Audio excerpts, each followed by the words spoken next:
Hey, good morning to everybody. Happy Thursday. It's Daryl here. It is not so bright and early anymore. It's 7 a.m. here in Connecticut on the East Coast. It's not, 7 a.m. is late for me. All right, there's a few other things that I want to talk to you guys about this morning. It's probably not going to be a long video, but I really want to touch base on a couple of these stories, two stories to be exact. There's the two summer movies that are making all the noise that everybody's talking about this summer. One is Oppenheimer. And I haven't seen either one of these. And that's not the one I'm going to be talking about. There's the movie Barbie. And I'm going to talk about that. And then also, I've seen this story now for a few days, and it's just blown my mind. And I put a lot of thought, the story about the U.S. soldier who is defected to North Korea. Private King, I can't remember his first name. And this one just blows my mind. And I had a new... I had something that I was going to say facetiously, but I'm starting to think that it might be a real reason why he did this. All right, let me start at the beginning here. Let me start with Barbie. When I was a kid, I believe I had Action Jackson. That's hard to say. Action Jackson. I think he was a black figure. I think, right? I think he was. And I had G.I. Joe. I remember Action Jackson though because he had a jungle hut. And it had like secret compartments for weapons. I freaking loved that jungle hut that he had, and had ropes and all this like little ropes or hidden doors and stuff. Anyway, I didn't have Barbie and Ken. So anyway, the latest Republican outrage is Barbie. The people on the right think that Ken is too feminine. Fox News talked about this. I'll put some links down below. And Matt Gaetz' wife tweeted about this. She said that Ken has a disappointingly low testosterone count. And she tweeted that on Instagram. Matt Gaetz' wife, I believe it was. And that's just weird, man. That's like like she's like really, like she's disappointed because it's that Ken isn't turning her on. It's just weird. I haven't seen the movie yet. And I started getting an idea. They said that, I think Matt Gaetz' wife said that little girls should be shown more or concentrate more on maternity and homemaking instead of worrying about their. I guess Barbie worries about her career or her future in this. And Matt Gaetz' wife suggested that the little girl should really concentrate on being barefoot and pregnant. Oh, I mean homemaking and maternity. And then Fox News said something along the same lines too. So I started thinking, what are they looking for in Ken? What would make them happy? What kind of Ken? And I got a picture in my head. The only thing I see is wearing a pink shirt, and I don't know. So I'm trying to get an idea of like a Republican Ken. And what came to mind was stomping on a cigar in his mouth. I don't want to say the words. It's the white T-shirt, the white tank tops, the wife bee. That's the slang term for them. Wearing one of those, maybe a nice dirty one, kind of a gut hanging out, maybe a Budweiser. God forbid, not a Bud Light in his hand. And Barbie all with a baby and knocked up and quiet and standing in the background. I think that's the Ken and Barbie that the Republicans are looking for.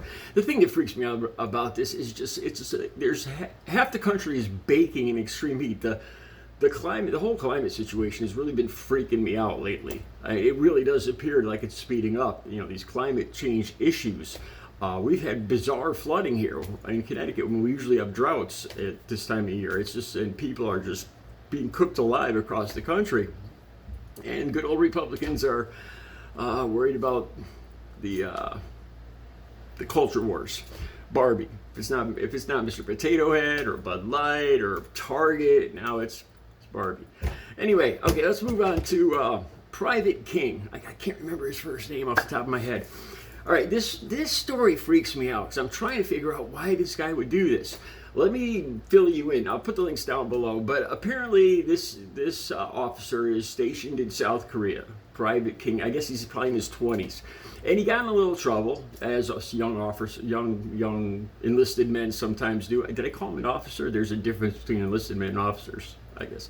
So this guy got in a little trouble. I think he punched a South Korean national in a bar, if I'm not mistaken, and he was being escorted, I think, by South Korean officials to the airport where he was going to fly to a base in the United States to face charges.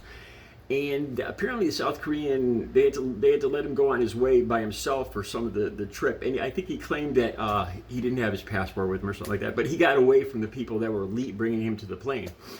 And he went right back to, I think it was, I can't remember the name of the town, I can't remember the name of the South Korean town, and he got on a tour bus to tour the demilitarized zone, and he went on this tour with these guys, and all of a sudden he started they said he just made a dash between the buildings, and started laughing out loud, like crazy.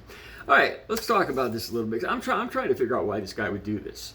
The first thing that comes to mind, of course, is that maybe he's having mental health issues. But then I thought about that a little more, and they were going to let this guy fly on a plane and everything. And I've looked through all the stories and everything, and there's no mention anywhere that this guy has any substance abuse issues. No, I mean, besides for getting in a fight, but that's not odd. The fact that they're going to let him get on a plane and fly all the way back to the United States, tells me that he doesn't look like he was exhibiting. I'm no mental health professional, but it doesn't look like he was showing any signs of mental health issues. And it was like premeditated too. It's not like he just jumped like somebody that jumps on train tracks or something. This guy thought this out. He got away. He carefully got away from the people that were handling him. Joined a tour bus, and it's like he gave this some thought and planned it out. And it doesn't look to me like he just snapped and did something with mental health issues. So I'm trying to figure this out, because obviously North Korea, I mean, I've seen documentaries and stuff, how a lot of North Korean school children are taught just terrible, bizarre things about Americans, United States, just to hate us. And I can't imagine this guy, why he would ever do this. The fact that he's facing some charges in the United States for assault, it doesn't make any sense. But I started thinking, who talks up Kim Jong-il and North Korea? Donald Trump. I was looking up some of all the things that Donald Trump said, that he admired about Kim Jong-il and all the great things. The thing that bothered me the most, that really ticked me off, was Trump saluting the North Korean general. I mean, this North Korea threatens every other week to nuke us into smithereens, and Trump goes there and actually salutes a North Korean general. And the fact that this guy's old, he was an old North Korean general, so he must have been in the army back when we were having the conflict, the United States back in the 50s. So this guy that Trump is saluting actually fought and perhaps even killed U.S. servicemen, and Trump is saluting him.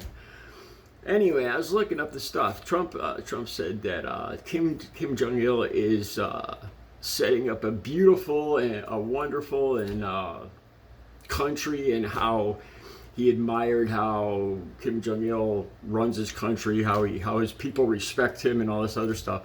So I started thinking, I was going to say this facetiously, like kidding around. Maybe he's a Trump supporter.